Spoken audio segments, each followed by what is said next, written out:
Hello everyone, welcome back to our channel Property Bazar Tirupati. Present మనం Tirupati main bus stand కి opposite లో ఉన్న 100 feet master plan road లో అయితే ఉన్నామండి. ఈ రోడ్ కి ఎగ్జాక్ట్లీ ఒక 100 మీటర్స్ డిస్టెన్స్ లో అయితే మనకు ఒక 2 ప్లాట్స్ అనేవి సేల్ కి వచ్చున్నాయండి. దీని డైమెన్షన్స్ ఒకసారి చూసుకుంటే 30కి 72, 30కి 72, టోటల్ 60కి 72 వస్తాయండి. అంకణంస్ లో చూసుకుంటే 60 అంకణంస్, ఒక్కొక్క ప్లాట్ 60 అంకణంస్ అయితే వస్తుందండి. మన మెయిన్ బస్ స్టాండ్ నుండి ఒక 2 కిలోమీటర్స్ రేంజ్ లో అయితే మనకి ప్లాట్స్ అనేవి చేరుకోవచ్చు. మన రైల్వే స్టేషన్కి 2.5 కిలోమీటర్ అయితే వస్తుందండి.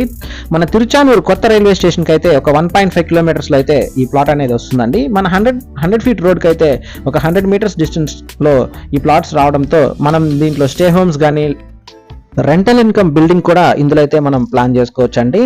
మన తిరుచానూరు రైల్వే స్టేషన్ నుండి 1.5 కిలోమీటర్స్తో ఈ ప్లాట్ అనేది వస్తుందండి. 100 ఫీట్ రోడ్కి ఎగ్జాక్ట్లీ ఒక 100 మీటర్స్ డిస్టెన్స్లో అయితే మనకి ప్లాట్ అనేది రావడం జరుగుతుంది. దీని కాస్ట్ వచ్చేసరికి మనకి 1,65,000 అయితే చెప్తున్నారు పర్ అంకణం కాస్ట్ వచ్చేసరికి. టోటల్ బడ్జెట్ 99 lakhs అయితే అవుతుందండి ఒక్కో ప్లాట్ అనేది. 2 ప్లాట్స్ కావాలన్నా ఇస్తారు, సింగిల్ ప్లాట్ కావాలన్నా మనకి ఇస్తారండి. ఇప్పుడు మీరు చూస్తున్నారు కదండి, ఈ స్టోన్స్ నాటిన ప్లాట్ అయితే సేల్కి ఉందండి. దాని పక్క ప్లాట్ కూడా మనకి సేల్కి అయితే ఉందండి. ఈ 2 ప్లాట్స్ కావాలన్నా మనం తీసుకోవచ్చు. దీని ఫ్రంట్ రోడ్ ఒకసారి చూసుకుంటే 25 ఫీట్ రోడ్ అయితే వస్తుందండి. ఇది మనకి వెస్ట్ ఫేసింగ్ అయితే వస్తుంది. దీనికి బ్యాంక్ లోన్ ఫెసిలిటీ కూడా ఉందండి. రెడీగా హౌస్ అనేది కన్స్ట్రక్షన్ అనేది చేసుకోవచ్చు. ఇక్కడ మీరు ఈ ప్రాపర్టీ కొనాలనుకుంటే ప్రాపర్టీ బజార్ తిరుపతిని సంప్రదించండి. Please do subscribe to our channel Property Bazar Tirupati. మీరు తిరుపతిలో ఎక్కడైనా ప్రాపర్టీ కొనాలనుకున్న, అమ్మాలనుకున్న, construction works and interior works చూస్తున్న ప్రాపర్టీ బజార్ తిరుపతిని సంప్రదించగలరు. Thanks for watching.